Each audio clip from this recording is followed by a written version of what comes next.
ایک بہت بڑے اللہ کے ولی علامہ جلال الدین سیوطی رحمۃ اللہ علیہ بڑے زبردست ولی کامل ہے جنہوں نے بہت سی کتابیں لکھی ہیں۔ ان کی عربی زبان میں کتاب الخصائص الکبریٰ، یہ میں آپ کو حوالہ اس لیے دے رہا ہوں کہ آپ یہ باتیں سنو اور یاد کرو تو انشاءاللہ آپ کے کام آئے گی۔ اور الخصائص الکبریٰ میں علامہ جلال الدین سیوطی رحمۃ اللہ علیہ نے حضرت اقدس نبی کریم صلی اللہ علیہ وسلم کی خصوصیات کو، آپ کے کمالات کو جمع کیا ہے۔ علامہ جلال الدین سیوطی رحمۃ اللہ علیہ لکھتے ہیں کہ حضرت موسیٰ علیہ السلام کے زمانے میں، یعنی بنی اسرائیل میں ایک آدمی تھا جس نے ساری زندگی گناہوں میں گزاری، ساری زندگی نافرمانی میں گزاری۔ اس نے ایک دن بھی ایسا نہیں کہ اللہ کو راضی کیا ہو، اللہ کے سامنے جھکا ہو، اللہ کو یاد کیا ہو۔ لکھا ہے کہ اس نے 200 سال کی عمر پائی۔ 200 سال کی عمر کے بعد جب اس کا انتقال ہوا تو لوگوں نے خوشی منائی، اور خوشی خوشی میں نہ اس کو غسل دیا، نہ اس کو کفن پہنایا، اور نہ اس کے جنازے کی نماز پڑھائی، بلکہ لات مارتے مارتے گھسیٹتے کسی گندی جگہ پر پھینک دیا۔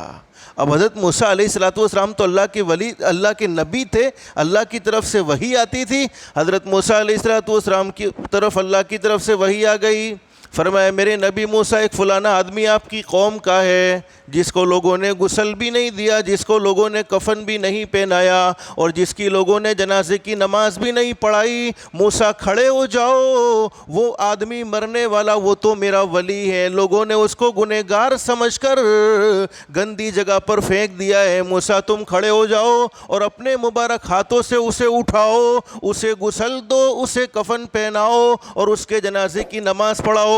اللہ نے آگے کیا فرمایا؟ میرے نبی موسیٰ سن لو، آج تم اس کے جنازے کی نماز پڑھاؤ گے، میری عزت کی قسم میں تمہاری مغفرت کر دوں گا، اور آج جو لوگ اس کے جنازے کی نماز میں شریک ہوں گے، میری عزت کی قسم میں سب کی مغفرت کر دوں گا۔ اب حضرت موسیٰ علیہ السلام تو کھڑے ہو گئے، چونکہ حکم کس کا ملا؟ اللہ کی طرف سے حکم ملا ہے۔ اب کھڑے ہوئے اور اس کو نکالنے کے لیے پہنچے، ساری قوم جمع ہو گئی۔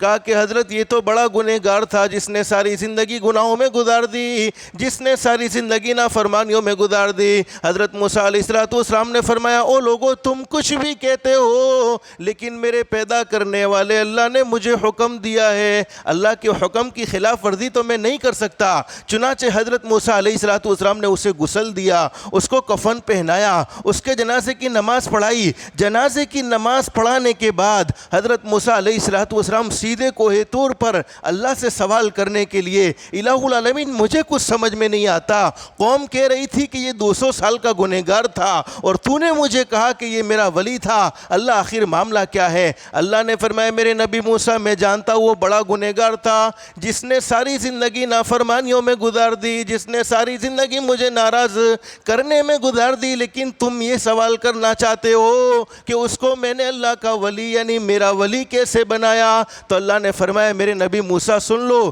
وہ کتاب تورات جو میں نے آپ پر نازل فرمائی ہے، ایک دن ہوا ایسا کہ سنیچر کا دن تھا، چونکہ یہودیوں کے یہاں مقدس دن سنیچر کے دن کو سمجھا جاتا ہے جیسے ہمارا مقدس دن جمعہ کا دن ہے۔ سنیچر کے دن اس نے غسل کیا، غسل کرنے کے بعد وہ تورات کو پڑھ رہا تھا، اور تورات کو پڑھتے پڑھتے جب میرے آخری نبی حضرت محمد الرسول اللہ صلی اللہ علیہ وسلم کا نام آیا تو اس نے اس نام کو چوما، اور فضائل درود شریف میں علامہ سخاوی رحمۃ اللہ علیہ کے حوالے سے حضرت شیخ الحدیث نے لکھا ہے کہ اس نے حضرت اقدس کے نام پر درود پڑھا۔